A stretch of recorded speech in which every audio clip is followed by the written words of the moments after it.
این برادر یعنی که از خسرش بگیم شکایت کرده است که در صورت نبودن خوردن حرام فرض می شود همون مقداری که هلاکت دور کنه. یعنی قهر کردن، گپ نزدن و رفت و آمد نکردن برادر عزیز شما یگان فایده نمیده. صورت انسان، حیوان، یعنی صورت گل و درخت و دیگر چیزها ضرر نداره. فقط صورت زن من در عذاب بیمادری کلان شده است.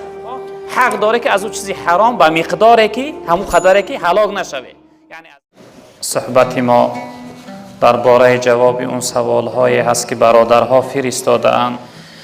خب اینجا برادر عزیز سوال دادن که داملای عزیز، خب خوشتامن من مردگی است. خب زن من در عذاب بیمادری کلان شده است. خب تا حال پدرش از دخترش بیزاری دارد.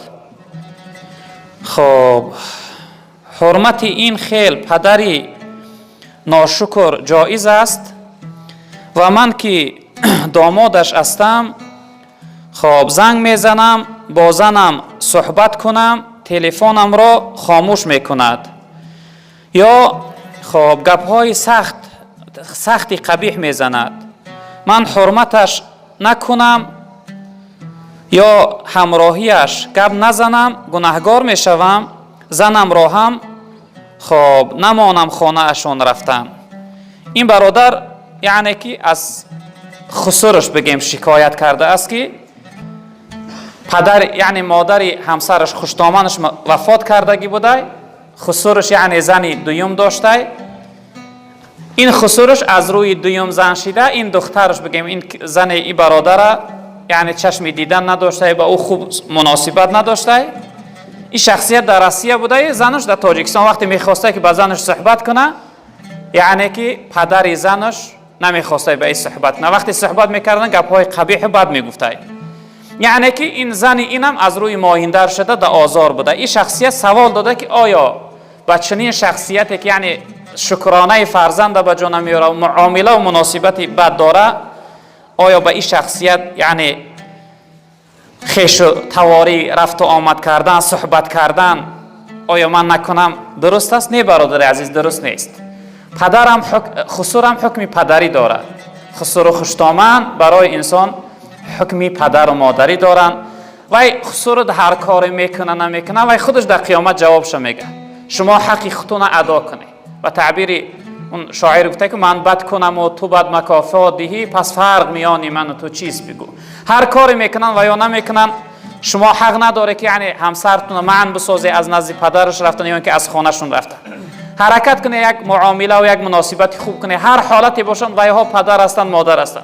اکنون خداوند در حقشون دعا کنه خداوند میل دلشون به دیگر جانب یعنی بگردونه، با خداوند دلهای اونها را ملایم کنه.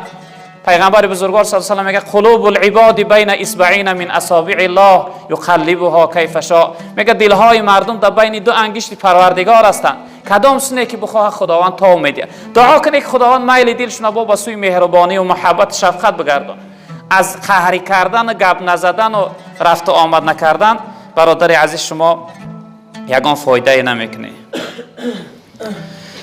خب وقتی که پیش از جای نماز یگان رسم باشد نماز خواندن، نماز خوانی نماز قبول می شود یا نه؟ وقتی در پیش یعنی نماز در جانب قبله صورت باشه یا اینکه در زمین باشه یا که در دست راست و چپ باشه نماز خواندن مکروه است برادران عزیز. صورت اگر در صورت انسان، حیوان یعنی صورت گل و درخت و دیگر چیزها ضرر نداره، فقط صورت حیوان و انسان اگر باشه مکروه است.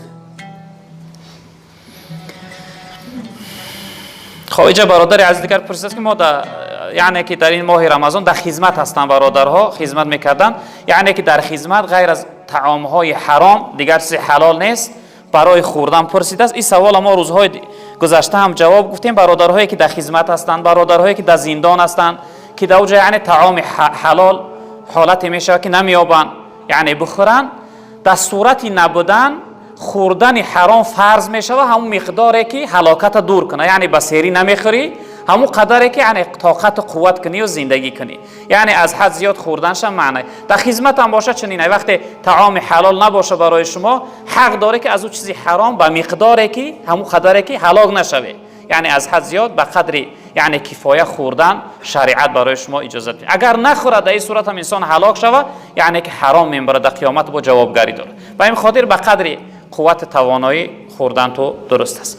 دعا کنیم که پروردگار بزرگوار برای جمعیت ما بخت سعادت دنیا و آخرت نصیب گردان، گذشتگیامون رحمت و مغفرت بگردان. برادر از امروز داخل شدن گفتن یعنی خسرشون پدر بزرگوارشون بندگی کردن، پروردگار این قبلگاه رحمت و مغفرت بگردان، قبرش پر نور، روحش شاد، جاش جنت بگردان. یک مادر امروز از دنیا گذشته بودن، پروردگار و شخصیتم غریق رحمت شایسته جنت بگردان. یک برادر در زندان بودن، پروردگار برای برادر یعنی آزادی همیشگی را هم در دنیا هم در آخرت نصیب بفرما. پروردگار تمام زندانی های ما را آزادی نصیب بگردان، به فرزندان فرزند صالح عطا بفرما، محبوسا و زندانی را آزادی نصیب بگردان، زنها و مادرها را پروردگار در پرده حیای خودت مستور بگردان، مسافرها و مهاجرها را پروردگار بخت سعادت دنیا و آخرت نصیب بفرما، در کسب کار حلالشون برکت ها عطا بفرما. پروردگار بار الله اسلام عزیز ما را در روی عالم غالب بگردان، دشمن های اسلام خار و زبون نیست نابود بگردان، حکم و قانون قرآن را در روی عالم حاکم بگردان. پروردگار این جمعیت در دلها هر امید و آرزو مراد و مقصد داشته باشند به مراد و مقصد برسان. پروردگار خاتمه ما را به خیر بگردان. و صلی الله تعالی علی خیر خلقه مولانا محمد و آله و اصحابه اجمعین.